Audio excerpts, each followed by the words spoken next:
Buonasera a tutti, bentornati a Liberamente,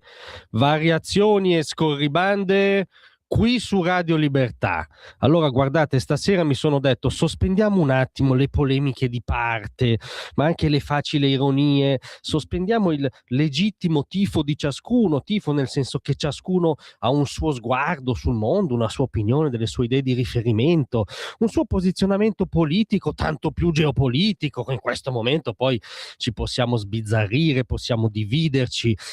prendere direzioni opposte, però di fronte a un dramma vero,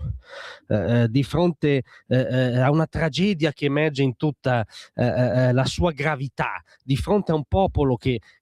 ha subito quest'onta, dobbiamo un attimo sospendere il tifo anche in senso lato di parte, anche come dire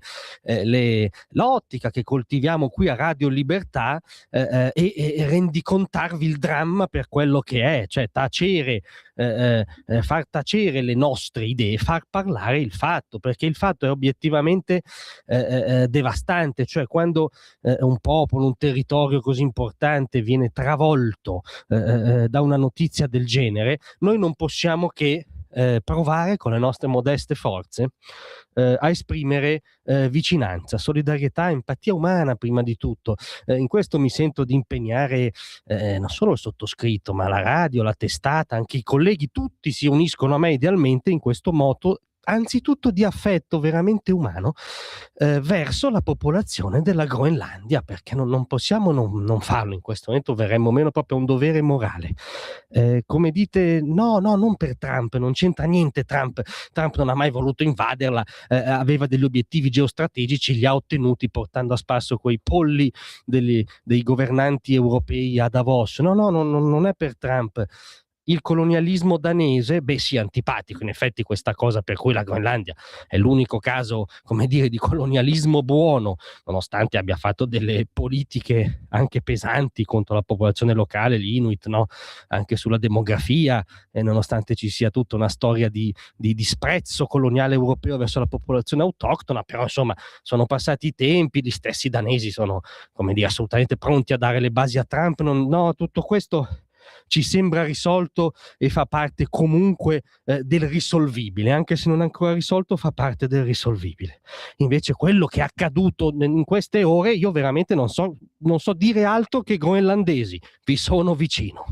Perché Corrado Formigli non ve lo meritavate, no? Onestamente uno può pensarla come vuole, ma Corrado Formigli in missione in Groenlandia mi dispiace tantissimo, vi mando un abbraccio. Sì, perché nella puntata di ieri sera di Piazza Pulita, l'allievo di Santoro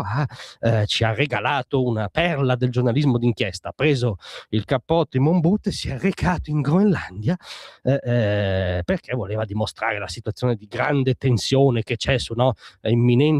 la guerra, sul giudizio in Groenlandia. Tra le altre cose ha esordito con toni altisonanti: è la storia di un popolo che non concepisce la proprietà privata. Poi non so se ha invaso la casa di fianco di un povero groenlandese in stile Ilaria Salis. È la terra di un popolo che non conosce la guerra. Non avrei mai pensato di tornare a raccontare un popolo minacciato del mio continente, a minacciarlo il presidente degli Stati Uniti in persona. Intanto si vedeva gente che faceva le sue attività quotidiane, lavorava, bambini che andavano a scuola, insomma, però Formigli ci teneva a rendicontarci questa minaccia.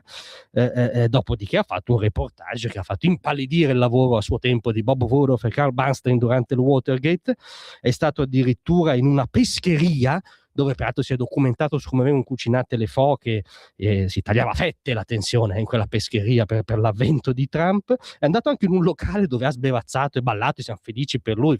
ripeto, un po' meno per i groenlandesi.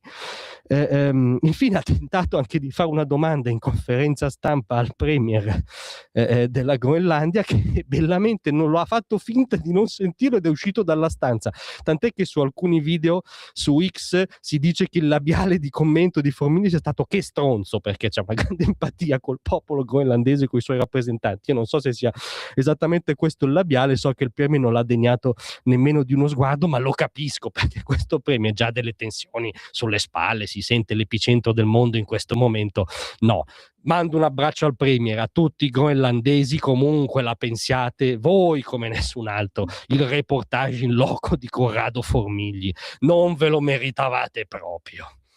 Grazie a tutti, a presto. Tra un manifesto